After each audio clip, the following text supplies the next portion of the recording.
Hey, j'espère que vous allez bien. Bienvenue dans cette nouvelle vidéo. Je sais pas trop quelle gueule elle va avoir parce que je sais pas si ça va être un vlog, si ça va juste être une vidéo blabla, mais en même temps du coup j'ai peur que ce soit juste ennuyeux. Mais je regrette de pas publier régulièrement, c'est-à-dire une vidéo par semaine chaque dimanche comme je voudrais. Parce que du coup la semaine dernière, en tout cas la semaine du 22-23, j'ai pas pu publier de vidéo parce que de base j'avais un sujet de contenu que je voulais faire, mais au final j'ai pas eu le temps. En fait, c'était le fait de pouvoir caser des petites lectures dans une semaine chargée. Les lectures, c'était en l'occurrence, voilà, ces quatre-là. Voilà, c'est vraiment tout petit. J'ai pu en lire qu'une seule. Je vais peut-être vous en parler un peu, mais je vais pas pouvoir faire une vidéo entière et voilà, ça me chagrine un peu, mais je suis un peu en train de barboter par-ci par-là. Il y a plein de choses à faire, j'étais hyper chargée, j'avais pas l'esprit pour vraiment me plonger dans une bonne lecture et pouvoir en faire des vidéos. En fait, là je suis sur ouais, un thème de vidéo, mais j'arrive pas à la continuer parce que j'arrive pas à continuer justement les lectures qui entreront dans cette vidéo. Bref, c'est la catastrophe, c'est la catastrophe. Mais voilà, je voulais faire peut-être une vidéo un peu update, un peu chill. Voilà, si vous avez un moment à passer, vous mettez ça en background, même si le son est peut-être un peu à péter parce que je sais pas encore bien utiliser le micro, donc je suis vraiment désolée. Donc la seule lecture que j'ai pu bien effectuer du début à la fin, parce que vraiment elle faisait que à peine 100 pages, c'était celui-là, Ueno Park de Antoine Doll, publié chez Actes Sud Junior. Et je suis trop contente parce que ça a été l'occasion de découvrir une belle plume. Voilà, je pense que je vais me tâter de découvrir les autres ouvrages de cet auteur parce que j'aime beaucoup comment il décrit les sentiments, les personnages, comment il est construit. Et je sais pas si c'est propre à toute son œuvre ou alors c'est juste cette œuvre-là. Mais en tout cas, dans Ueno Park, en gros, on va suivre différentes trajectoires de vie de manière assez brève parce que c'est dans des courts chapitres et chaque chapitre est consacré à un individu et chaque personnage à chaque fois va se retrouver à être dans ce parc-là, le Ueno Park. On voit comment elle en est arrivée un peu là, quelle est sa vie à ce moment-là, quelles sont ses pensées, quelle est sa place dans cet environnement social, etc. C'est super cool du coup parce que chaque parcours de vie permet de soulever plusieurs thématiques, des thématiques notamment autour de la marginalisation de certains personnages, que ce soit à cause de leur maladie ou à cause de leur choix de vie. Par exemple, on a un personnage masculin qui aime beaucoup se vêtir avec des habits dits féminins. Du coup, voilà, il va être confronté au regard des autres. Alors, je sais pas si c'est un personnage trans, mais je crois que c'est vu juste comme un personnage qui aime ça, tu vois. T'as un personnage, je sais plus comment on appelle cette caste de population qui s'enferme chez eux, qui ne voit plus la lumière du dehors et qui préfèrent rester dans leur chambre pour par exemple échapper à la pression sociale, échapper aux attentes. Il y a une autre fille, c'est parce qu'elle est malade et du coup elle sait qu'il lui reste plus beaucoup de temps à vivre. Et en fait tu sens que ce sont des gens qui sont dépossédés de leur vie en quelque sorte à cause de plusieurs facteurs. Et quand ils viennent dans ce parc, et ils sont sensibles à notamment la nature, à l'environnement, ou alors par exemple au fait que c'est, je crois, le printemps et du coup il y a les fleurs de cerisier qui commencent à germer et du coup c'est beau et la contemplation de ces fleurs-là rappelle leurs conditions éphémères, rappelle leur vie, rappelle pas mal de choses, peut rappeler également l'espoir. Et du coup, ça s'entremêle dans un entrelac de trajectoires de vie, de destin, euh, qui sont assez poignants par, je sais pas, tu sens l'éphémérité c'est dur comme mot, de ces bouts de vie, mais également peut-être de leurs situations qui promettent de s'améliorer, et je vais éternuer, mais ça reste assez réaliste dans le sens où ça reste pragmatique, qu'il n'y aura pas des Deus Ex Machina, où ce sera pas miraculeux, mais parfois tu vas suivre un tracé de vie et puis tu sais que ça va continuer au-delà du récit. C'est juste une petite rencontre éphémère comme ça qu'on peut faire par exemple au parc. C'est quand tu croises des gens, tu peux peut-être parfois papoter avec eux. Et du coup après ils tracent leur vie, toi aussi tu traces ton propre chemin, mais ça te reste en mémoire comme des vies qui ont existé, qui voilà, t'es quand même contente de les avoir rencontrés, même pour juste un bout de moment. Moi j'ai particulièrement aimé par exemple la vie d'un homme qui voilà, il raconte un peu son boulot. Je crois qu'il fait des pancakes, mais c'est vraiment des pancakes mais vraiment genre naturel quoi. Enfin, y a pas de, il rajoute pas des trucs quoi. C'est vraiment la plus simple des pâtisseries et il se casse pas la tête et il fait ça à longueur de journée. C'est un geste qui est très répétitif et qui peut être assez assommant ou barbant à voir et même à imaginer le vivre. Mais pour lui, c'est quelque chose qui le comble, dans lequel il s'épanouit parce qu'il se dit que grâce à travers ces pâtisseries-là, il va peut-être ajouter un petit bout de plaisir dans la vie des gens, que ce soit un plaisir éphémère ou pas, et la plupart du temps c'est un plaisir éphémère, mais il trouve son importance, son utilité dans ce plaisir éphémère-là.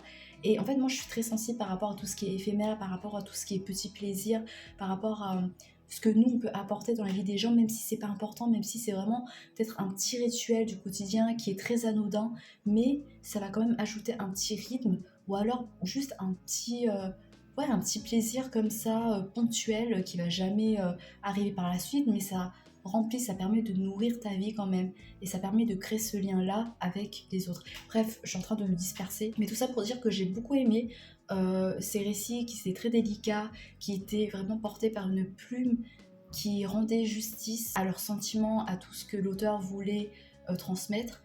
Et voilà, du coup je conseille. Et à un moment donné, genre, le mec, l'auteur, il, il récite les paroles d'un opening de One Piece. Genre, c'est l'opening de One Day, l'opening 13, qui est incroyable. Et du coup, comme je reconnaissais les paroles, je chantais en même temps.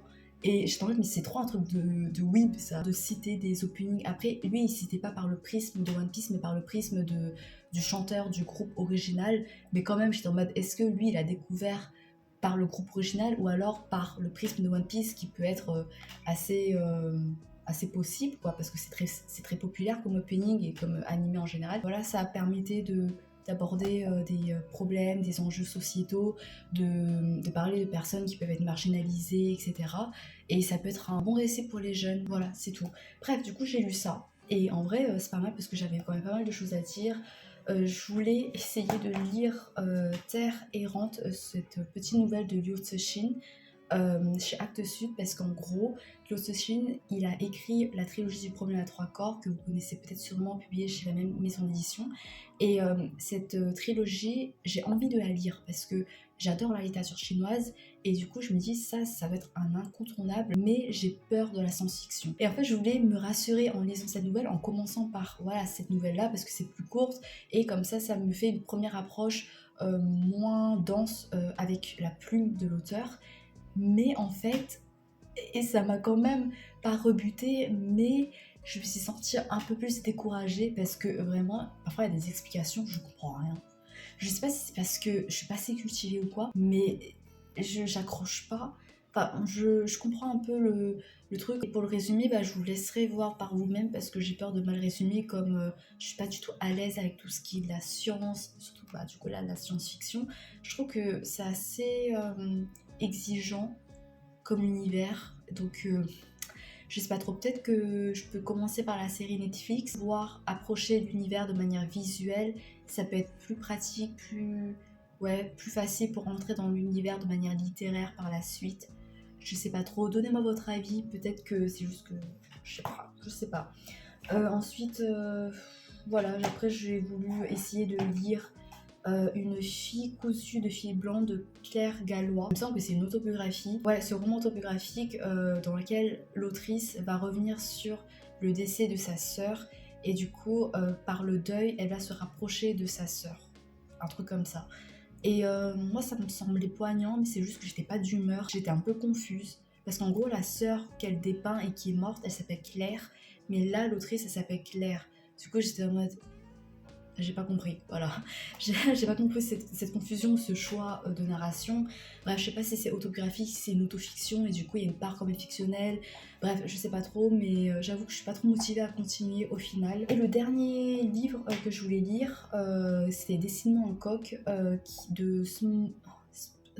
j'ai peur de mal prononcer, donc voilà. Puis chez les éditions de l'Aube, ce qui m'intéressait, et en fait je vais peut-être le lire, c'est que c'est de la littérature afghane et du coup en vrai j'en ai jamais lu.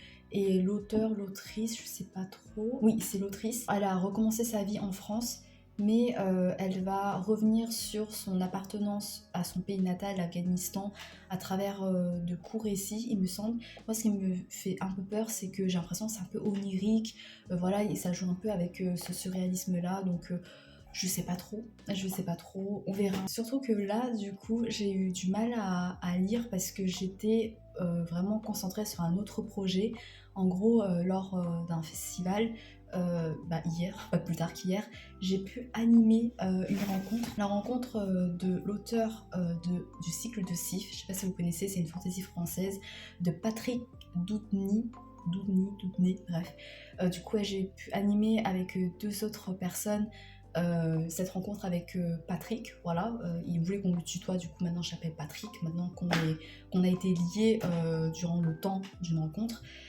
Et c'était trop cool. Du coup, j'ai lu, j'allais dire dévoré, mais pas du tout, ça m'a pris des mois de lire les 4 premiers tomes du cycle de Sif publiés en grand format chez Au Diable Vauvert et ici chez Folio Fantasy. Si vous faites l'erreur comme moi de vous dire que ok, j'aime bien la fantasy genre épique et tout, la fantasy un peu qui est vraiment médiatisée dans le domaine littéraire pour l'instant, en ce moment, et que du coup vous dites que vous allez vraiment accrocher sans problème à cette fantasy là, allez-y avec des pincettes parce que si vous êtes habitué à de la fantasy avec un rythme assez effréné, assez dynamique, tu vois, où t'enchaînes des combats, où il y a toujours de l'action, vous allez peut-être vous prendre un mur de briques avec cette saga-là. Parce que vraiment, cette saga-là, elle prend énormément son temps. On ne peut pas dire qu'il se passe énormément de choses.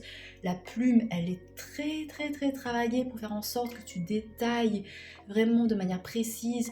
Par exemple, quand le narrateur, il va parcourir un champ de blé, du coup, ça va décrire toutes ces sensations. Enfin, il y a beaucoup de nature writing et du coup, ça prend beaucoup son temps. C'est très contemplatif.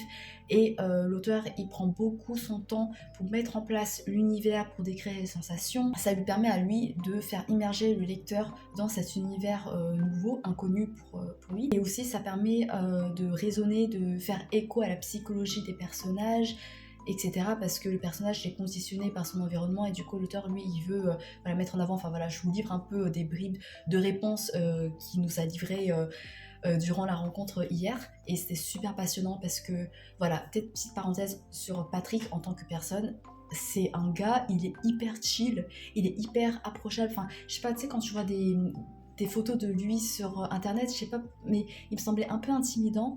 Mais je savais que apparemment c'était un amour, du coup voilà, ça me permettait de moins appréhender de manière stressante cette rencontre.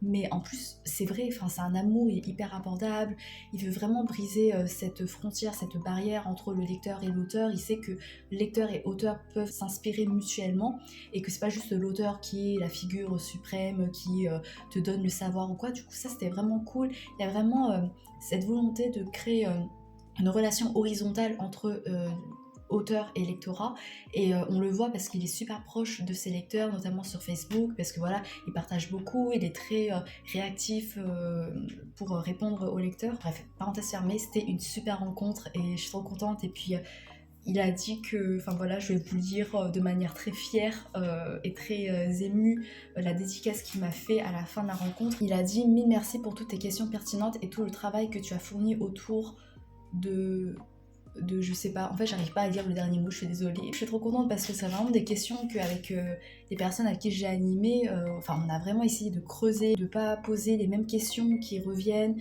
parce qu'en fait Patrick il a vraiment fait beaucoup d'entretiens et du coup on voulait pas reposer les mêmes questions redondantes et même si les questions pendant les entretiens c'était hyper intéressant, évidemment c'était quand même fouillé, mais du coup le challenge justement c'était de proposer d'autres questions approfondies mais qui épousait d'autres pans de son univers. Et du coup, c'était super stressant parce que moi, je voulais vraiment être à la hauteur de ce travail-là. Et c'est pour ça que voilà, on a vraiment quand même pas mal bien travaillé. Je trouvais qu'avec les autres filles, on s'est vraiment bien complété. Du coup, ça a été un travail collectif qui m'a vraiment enrichi de manière personnelle. Bref, pour revenir à la saga, comme je l'ai dit, il prend vraiment le temps de mettre en place son univers. Qu'est-ce qu'il y a d'autre? C'est très engagé politiquement. Patrick, il se décrit comme quelqu'un d'anarchiste, littéralement. Il est très engagé dans son œuvre. Il dit que la littérature, si tu peux pas l'utiliser comme support pour dégager des réflexions, pour t'interroger sur la société, à quoi ça sert, quoi? Tu vois, la littérature, c'est fondamentalement politique. Et je suis tout à fait d'accord. Parce que la littérature, ça a vraiment changé la société, ça a pu vraiment modeler, améliorer certains pans de la société, faire évoluer, faire réagir et tout, depuis très très longtemps, quoi. Bref, voilà, j'arrête de m'appesantir dessus. On peut également peut-être le rapprocher de l'assassin royal, dans le sens où au début tu suis le récit initiatique d'un jeune personnage, et le narrateur, en gros, c'est le personnage, mais quand il est adulte, et du coup il revient sur son enfance, sur voilà, toute sa trajectoire de vie. Au début, on dirait un récit initiatique, et puis après, petit à petit, il évolue. Tu t'attaches vraiment au personnage, parce que tu t'attaches au début à sa candeur, au fait que c'est quelqu'un qui est orphelin, qui a limite pas d'identité, parce que Sif, c'est même pas son vrai nom, quoi. C'est un nom qu'on donne à des personnes étrangères par rapport à une population dans laquelle le personnage est ancré. Et bref, du coup, ça crée qu'il va beaucoup être conditionné par son environnement, par ses relations. Il y a des relations qui sont assez originales par le fait que c'est assez imprévisible, c'est très maladroit, c'est assez bourru, c'est assez jonché d'épreuves, que ce soit matérielles, physiques, psychologiques.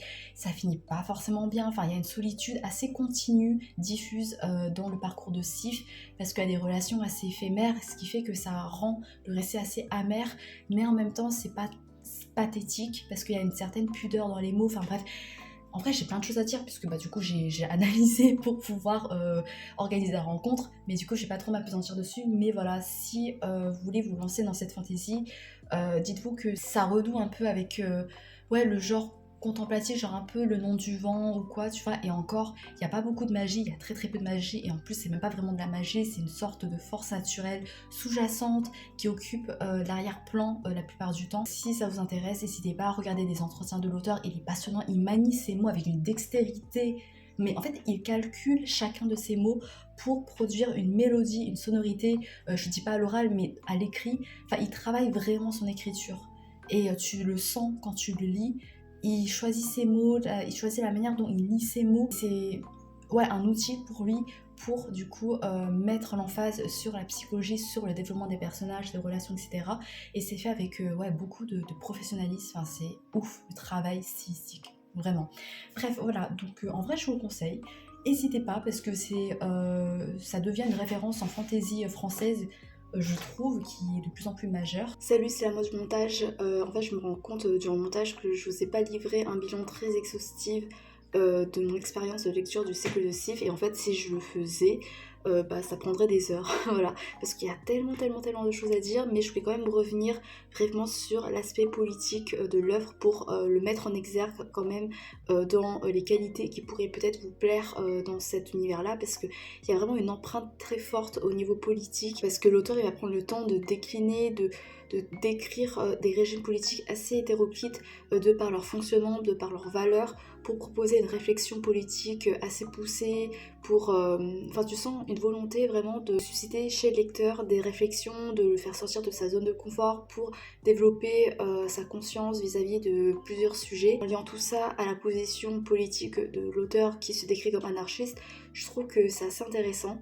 Il y a quoi d'autre aussi? Il y a aussi le fait que lui, contrairement à des fantaisies épiques, il veut mettre l'emphase, il veut donner une voix aux gens du bas peuple, aux gens d'en bas dans la pyramide sociale, parce que par exemple dans les fantaisies épiques, on va pas mal se concentrer sur les rois, enfin genre par exemple je suis en train de lire ça, et on est en train de suivre comment l'héroïne elle essaie de gouverner, de prendre le pouvoir, etc. C'est super intéressant aussi, mais là l'auteur il veut vraiment nous plonger dans le bas peuple, c'est-à-dire ceux qui subissent le pouvoir. Je trouve que c'est un parti qui peut être assez intéressant.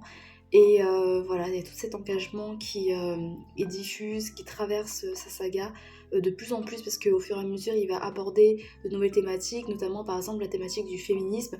Ça va prendre son temps pour se décliner, pour être mise en valeur. Tu sens vraiment une opposition par exemple entre le premier et le dernier tome.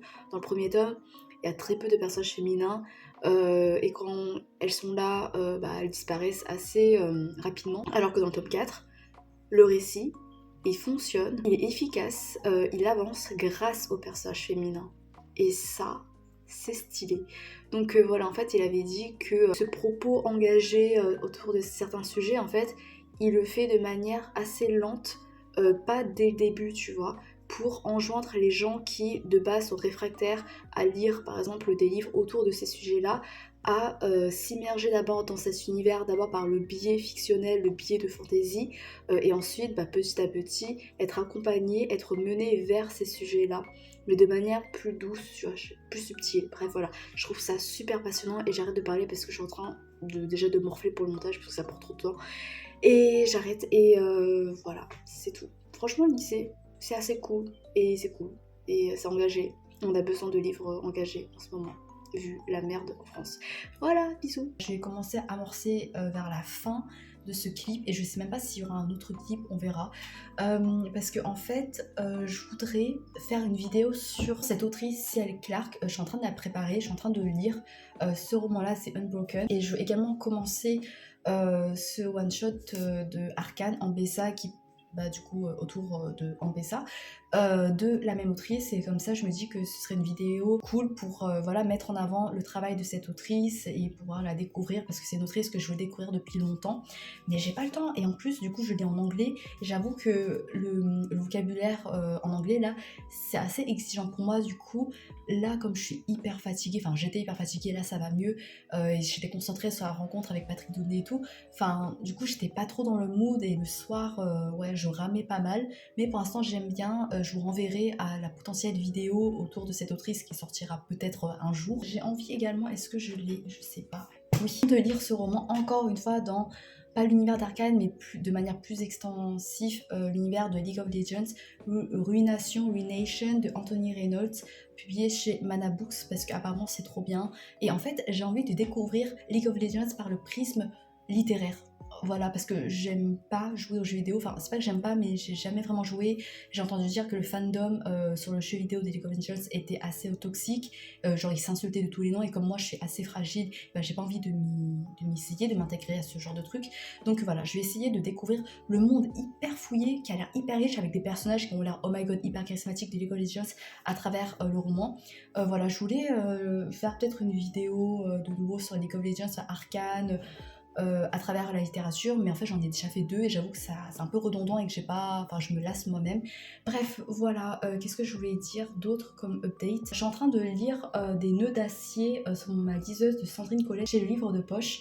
En fait, j'avais besoin d'un petit thriller, cocooning, non je rigole, mais un thriller, enfin du coup un livre qui se lit vite, avec un rythme assez dynamique, parce qu'en fait j'avais envie de lire, mais j'avais pas l'énergie pour lire des fantaisies assez exigeants ou quoi, où du coup tu dois t'approprier l'univers, où ça prend son temps, où tu dois t'approprier également un nouveau vocabulaire. J'avais besoin d'un livre qui se lit entre guillemets facilement, même si le sujet c'est pas facile, mais je reviendrai peut-être dessus quand j'aurai terminé. Le thriller, pour moi le roman policier c'est vraiment idéal pour ça, pour voilà tu lis et tu te prends pas trop la tête sur le vocabulaire, sur le fait de devoir analyser. J'étais un peu frénétique j'ai l'impression dans ma manière de parler, mais en fait j'ai trop faim et après je dois partir, bref. Et voilà, j'espère que vous êtes aussi contente que moi de me retrouver, que moi je suis contente de vous retrouver, même si je sais pas qui regarde cette vidéo. Et j'espère vous retrouver pour la suite de cette vidéo, que ça va pas sombrer dans l'oubli ou dans la flemme de ma part de monter. Et bref, voilà, je commence à fatiguer parce que je commence à avoir faim, comme je le répète, parce que quand j'ai faim et que je suis fatiguée, je me répète. Mais voilà, je vous laisse pour le moment et je vous retrouve tout de suite après pour la suite de cette vidéo. Et voilà, salut. Hey, je vous retrouve, on est le samedi 29 mars et 13h34. Ce matin, j'ai étudié, après je suis allée faire les courses et au détour de mes courses, je suis tombée sur un joli bubble tea, c'est pas du tout un craquage, c'est au matcha au sucre brun. Le truc c'est que j'ai oublié de spécifier que je voulais pas de glaçons, parce que j'ai peur que du coup ça fond le temps que je rentre chez moi et qu'il y a le goût de l'eau qui dilue un peu la saveur du matcha, du sucre brun. C'est super passionnant comme divagage. Hop là. J'espère qu'on sent bien le sucre brun. Je sais pas vous, je sais pas si du coup, bah déjà, de un vous buvez des bubble tea, de 2 est-ce que vous prenez parfois avec saveur sucre brun? Mais parfois, on sent pas vraiment le sucre brun. Parfois, faut racler les parois pour vraiment bien prendre le sucre brun parce que je sais pas, ça colle aux parois et du coup, bah on dirait juste du lait quoi. Donc voilà, là, la saveur principale c'est le matcha, donc au moins ce sera pas que avec du lait, mais avec le sucre brun, quand c'est bien fait, franchement, c'est super bon. Donc, je vais goûter sous vos yeux ébahis si c'est une réussite ou un fail total. Mmh. Je crois que je vais mute ce passage où je suis en train de mâcher les perles de tapioca parce que c'est immonde. Enfin, je déteste quand il y a des bruits de mastication, des bruits juste de bouche et tout, vraiment dans le micro. Genre, je sais qu'apparemment ça détend, c'est de la l'ASMR, mais moi ça me hérisse les nerfs, le poil. J'ai voulu prendre un bubble tea parce que je sais que j'ai passé l'après-midi à monter cette vidéo pour pouvoir la sortir, je l'espère à temps pour demain. Est-ce que ça sert à quelque chose de toute façon? En fait, genre je comprends pas trop les trucs d'algorithme de YouTube en mode faut sortir la vidéo à une horaire précise pour que ça booste ton algorithme et que du coup soit plus mise en avant. Moi j'avoue j'ai un peu la flemme donc je me dis advienne que pourra, de toute façon voilà, on est juste entre chill. Ça me détend de tourner, je pense, cette vidéo parce que je me prends pas trop la tête sur le contenu parce qu'à chaque fois j'essaye de fournir genre un sujet de vidéo pertinent de manière régulière, de manière hebdomadaire. Du coup, bah, faut que je lise pas mal de livres en rapport avec ce sujet-là. Et j'avoue que parfois, c'est pas que je me force, mais du coup, je me les cale sur ma vie personnelle, enfin, sur mon temps social que je passe avec les autres, tu vois. Et du coup, bah, ça me bouffe un peu ce temps social-là que bah, voilà, je chéris aussi parce que bah, je vais sortir une vidéo à temps pour la semaine. Voilà, donc là, je me dis, je vais me détendre. Genre, là, je dois lire, je sais plus, le livre que je vous ai présenté là, de C.L. Clarke. La vidéo est toujours pas prête parce que j'ai toujours pas fini, j'ai toujours pas commencé l'autre livre en BSA pour faire la vidéo sur l'autrice. Mais bon, on verra quand je réussirai et quand je finirai ces lectures pour finir la vidéo et la poster. On verra, mais pour l'instant, je me cale sur un contenu plus chill comme cette vidéo. J'ai fini Des nœuds d'acier de Sandrine Colette, publié chez Le Livre de Poche. C'est un thriller assez efficace parce que c'est assez court. On va suivre un homme qui va sortir de prison après 9 ou 11 mois, je sais plus trop, pour avoir défoncé littéralement son propre frère parce qu'il avait surpris son frère avec sa femme en plein adultère. Donc voilà, il s'est énervé et pour ça, bah, il a été envoyé en prison et là il est libéré. Il va refaire sa vie par un concours de circonstances en fait. Il va se retrouver en plein milieu de la campagne, il va rencontrer un vieil homme qui va l'aborder, qui va l'inviter chez lui. Le prota, il est pas trop serein et pour cause puisque en fait, il y a un autre vieil homme qui va débarquer de derrière, qui va l'assommer et ça va être le début de l'enfer parce que quand il se réveille dans une cave, il se réveille enchaîné et il se réveille esclave en fait, enfin complètement même chien de ses nouveaux maîtres qui vont le persécuter, le torturer, qui vont lui faire tous les travaux agricoles dans leur ferme en dépit de sa dégradation physique, mentale. On va voir s'il arrive à se sortir de ce gouffre, enfin de ce merdier. Ce qui est bien, c'est que l'atmosphère, elle est assez prégnante. En fait, tu te sens sale. Il y a quelque chose de très animal qui se dégage de l'ambiance parce que, en fait, tu sens qu'ils ont l'air d'être réduits à un état bestial dans leurs gestes, dans leur relation à l'autre. Il n'y a plus de règles pour maintenir le respect de l'autre. Et ceux qui font la loi, du coup, ce sont ces hommes-là. Et du coup, tu as limite l'impression d'être dans la jungle, enfin, d'être dans un microcosme de bestialité. Le protagoniste non plus, il est pas si attachant que ça, parce que comme je vous l'ai dit, en fait, il a été en prison parce qu'il a vraiment défoncé son frère, enfin vraiment son frère est plus, comment je sais pas comment dire, mais il est dans un état de légume en fait, il est dans un état complètement passif, il peut plus réagir même s'il est encore vivant. T'as déjà cette distance avec le protagoniste, dont le caractère et l'histoire s'inscrivent bien un peu dans cette atmosphère-là, mais malgré tout, après, tu ressens quand même de la peine pour lui parce que bah il y a peu d'humains qui méritent un tel sort. Il y a un travail sur la plume pour décrire vraiment la rudesse des tâches, le fait que c'est hyper répétitif, que c'est hyper fatigant et ça retranscrit bien cette fatigue. Mais du coup, parfois, je trouvais que c'était assez monotone. Enfin, c'était pas un rythme aussi dynamique que je recherchais parce que comme, je vous l'ai dit, là, je cherchais vraiment un récit qui était dynamique, que je lisais assez facilement, qui me maintenait en haleine sans que je sois active de moi-même, quoi. Enfin, je peux rester passive, mais le rythme est assez efficace pour m'entraîner, limite contre mon gré. Mais là, c'était pas vraiment le cas parce que parfois, du coup, je trouvais que c'était assez morne. Ça retranscrivait bien cette ambiance-là, cet aspect-là de l'ambiance dans le roman, mais c'était pas vraiment ce que je recherchais, quoi. Je sais pas si vous voyez? Et puis, je trouvais que la fin, elle était un peu longue, elle s'étirait un peu en longueur, mais sinon, en vrai, ça va. Je le conseille, en vrai, c'est une petite expérience, ça peut être cool. Peut-être que vous vous sentirez encore plus étouffé, encore plus opprimé que moi. Moi, ça allait, j'arrivais parfois à me détacher, parfois j'étais un peu trop détachée, du coup mon esprit divaguait. Donc voilà, je suis un peu triste ou nette parce que j'aurais bien voulu apprécier plus parce que vraiment en fait, je trouve qu'il y a vraiment un travail stylistique qui peut être cool à étudier également et voilà. Ensuite, là, je suis en train de lire, un roman qui est pas forcément plus facile, voire c'est pire parce que c'est inspiré, d'un fait réel. C'est Le Maître nageur de Jean-Charles Leroux, publié chez Albin Michel. Ça a retracé un fait divers abominable qui n'est nul autre qu'un fait de pédophilie, dans un centre de natation puisque c'est un maître nageur qui était apparemment admiré de tous, aimé de tous, il avait l'air super sympa et tout.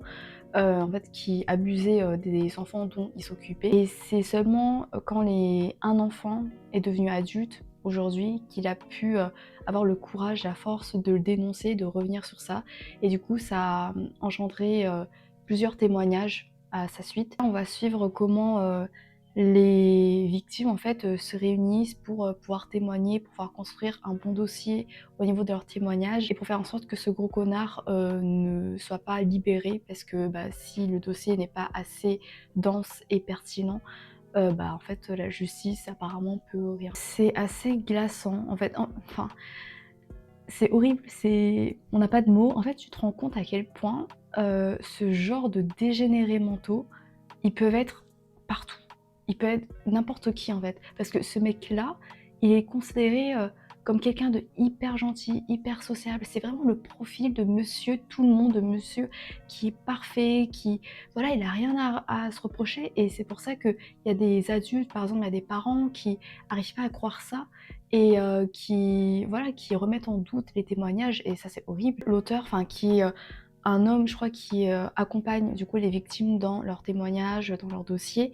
En fait, il va décrire par exemple le profil, de ce maître nageur et en fait, tu te rends compte à quel point, enfin, c'est un mec banal en dehors de cette dérive et en fait, c'est ouf d'essayer d'accorder, de se dire que cette même personne, il a ces plusieurs aspects. Il a des aspects qui sont hyper sains, mais aussi il a ça quoi. Ça va également montrer, comment et pourquoi ça peut être hyper difficile, pour ces personnes, de témoigner. Donc je pense que ça peut également, bah, permettre, aux gens d'être plus, tempérés, d'être plus indulgents dans leur jugement de ces personnes qui ne témoignent entre guillemets que 20-30 ans après. Enfin, faut pas oublier que ce sont eux également les premières victimes et que oui, certes, ils n'ont pas eu le courage de témoigner quand ça a eu lieu, mais c'est aussi parce que, bah, ils ont été bousillés. Enfin, du coup, tu te rends compte des conséquences sur leur vie par la suite. Tu te rends également compte de l'embrigadement psychologique que ça a été parce que du coup, eux, enfin, il y a tout cette ambiguïté entre le consentement et le fait qu'en fait, c'était pas consenti parce qu'eux, ils se disaient: «Mais moi, j'étais consentant parce que j'avais accepté». Mais en fait, ils se rendaient pas compte que la hiérarchie, en fait, les mettait vraiment, dans la position de victimes parce qu'ils étaient complètement soumis à cette autorité-là et que, ils étaient encore inconscients de ce qui leur arrivait. Il y a tout ça à décliner et à expliciter pour montrer à quel point c'est dur pour un enfant de prendre la parole sur ça et également le fait qu'ils peuvent, voilà, relativiser sur le truc. Je voudrais revenir sur le terme de pédophilie quand j'ai dit que c'était un cas de c'était pas qu'un cas de pédophilie, c'est un cas de criminalité puisque, je sais que du coup il y a une distinction de pédophilie, du coup ce sont des gens qui sont attirés par les enfants mais ils ont pas forcément passé à l'acte, genre peut-être qu'ils se soignent ou quoi et criminalité, c'est vraiment ceux qui sont passés à l'acte.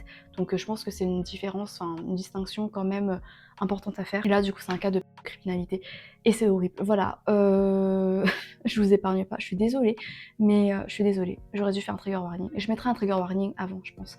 Qu'est-ce que je voulais dire aussi? Sinon dans un tout autre registre, je suis en train de lire ça pour mon mémoire, voilà, est-ce que ça vous intéresse? À quoi pense la littérature de jeunesse des enfants des questions des histoires de Edwige Chirouté, publié chez l'École des Lettres? Alors j'aime trop déjà l'édition, c'est trop beau, c'est trop lumineux, vraiment rien à voir avec le livre que dont je viens de vous parler. Je suis au début, dans la première partie, ça lie un peu la littérature à la philosophie et par la suite, du coup, ça va parler de, bah, pourquoi la littérature de jeunesse c'est important, qu'est-ce que ça apporte aux enfants, comment ça arrive à les aider à modeler leur regard, par rapport au monde, par rapport à eux-mêmes et tout, j'imagine.